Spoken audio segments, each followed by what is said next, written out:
Welcome to the Harper-Tech Academy. Today we're actually going to have a look at hospitality, emergency and security breaches, policies and procedures. This is such an important understanding that everyone in hospitality should have. So let's get going. So we've got lots to learn today. So for the hospitality, security and emergency procedures, we're actually going to look at reporting WHS problems within the level of authority. We're going to look at types of security and the emergency situations you may encounter in hospitality. We're also going to look at procedures for each of those situations. So I hope you enjoy this mix. At every level of hospitality, you need to understand with the WHS legislation how you can actually report. So looking at appropriate persons to report suspicious and unusual behaviour or potential emergency situations. So one, or the best one, would be your supervisor or the team leader, your manager, your trainer, WHS officer, which could be a committee officer, or your union representative if you feel like there's something not quite right and that you are in danger or other people are in danger. Monitoring and reporting for WHS, there are formal and informal. So reports can either be verbal or written. So we're going to have a look at verbal reporting. Remember the difference between an incident and an accident. Can you remember? That's right. Incident is a near miss, where an accident is where someone gets injured. These should be reported within 24 to 48 hours. The next is a written form, which is a workplace accident/incident form. This could be for a near miss, incident maintenance log, safety audit form, procedure compliance form, or a workplace inspection form from someone from the government. First aid registers. In big hotels, they actually have people who go around to check to make sure that the first aid boxes are provisioned properly. So if there is an incident or an accident, you've always got everything you need. And lastly, work cover certificates. They're like a sick certificate. So if someone has injured themselves, New South Wales Work Cover will actually give them a certificate which outlines what their capacity to perform their normal duties are. Now that we've looked at reporting, let's actually have a look at the types of security and emergency situations. First one is probably the most common, is fire, a deranged or abusive customer, robbery or armed hold-ups, bomb threat, earthquakes, floods, power failures, and accident or serious injury. So our first emergency situation is a fire, which is probably one of the most likely accidents that's going to happen in a kitchen. So first of all, if it's a small fire, try and put it out yourself if you're in a kitchen using fire extinguisher. If not, you are not required as an employee to actually put out a fire. At that point, you actually get you or someone else to call 000, get the fire brigade to come. As part of policy, you need to maintain exits and employ the evacuation procedures, not just for the workers, but for the customers.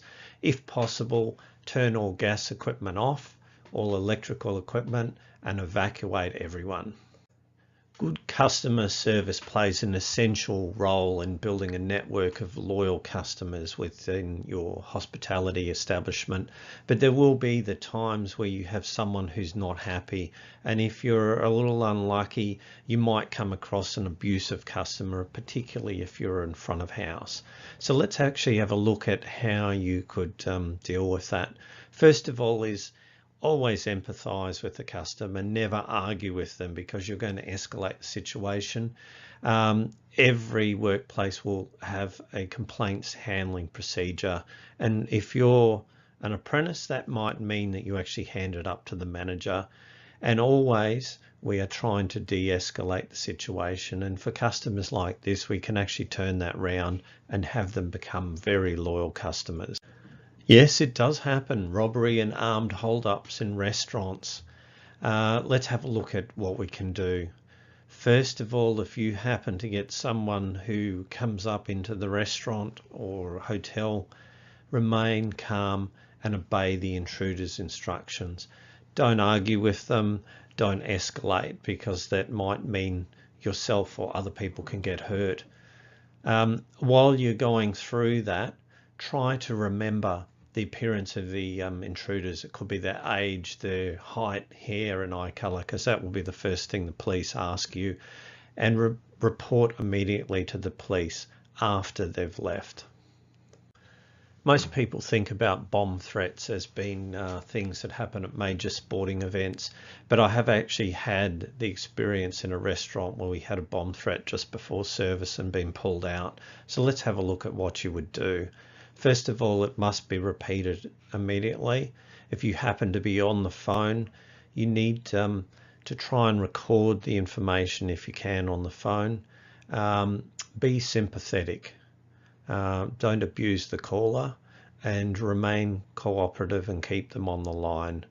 And then finally, we're going to evacuate everyone. Even if it's a hoax, you're better safe than sorry. Believe it or not, earthquakes do actually happen in Australia. Newcastle was the last one a couple of years ago. Every hospitality establishment will have an established emergency plan. The key thing with an earthquake is to move all people, and that's customers and workers, into the strongest part of your establishment or the building. Standing within toilets that are small with a frame is probably the safest in an earthquake. And also, when emergency services arrive, assist them also, but you'd hope that would never happen while you were at work. Floods are normally a natural disaster, but in kitchens sometimes you actually might get a flood or a tap or a water main which floods a restaurant. I've had that experience. It wasn't fun. Again, every hospitality establishment will have an emergency plan for that. Follow similar evacuation plans to fires and contact authorities if that's applicable. You know, power failures in restaurants are not as catastrophic as they are at home. Most equipment in a commercial kitchen is gas, but I have had the experience before where some of the electrical probes are used for the gas, and I could tell you stories in class about that. So the first thing is to actually make sure your customers are fine, and also adequately light high traffic areas so that there are no hazards or people falling over.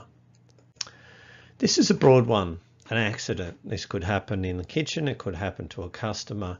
So accidents and medical emergencies require you to act calmly and quickly. They could be burns, poisoning, electric shock, allergic reactions, dislocations, fractures, puncture wounds, cuts, sprains and strains. Policies and procedures are so very important with security and emergency procedures. If you are ever in that situation, knowing those policies and procedures will keep you and the people around you safe. So we've looked at a range of different emergency situations and how you would react to those. I hope you've enjoyed this. I hope it's been helpful. See you next time at the Harper Tech Academy.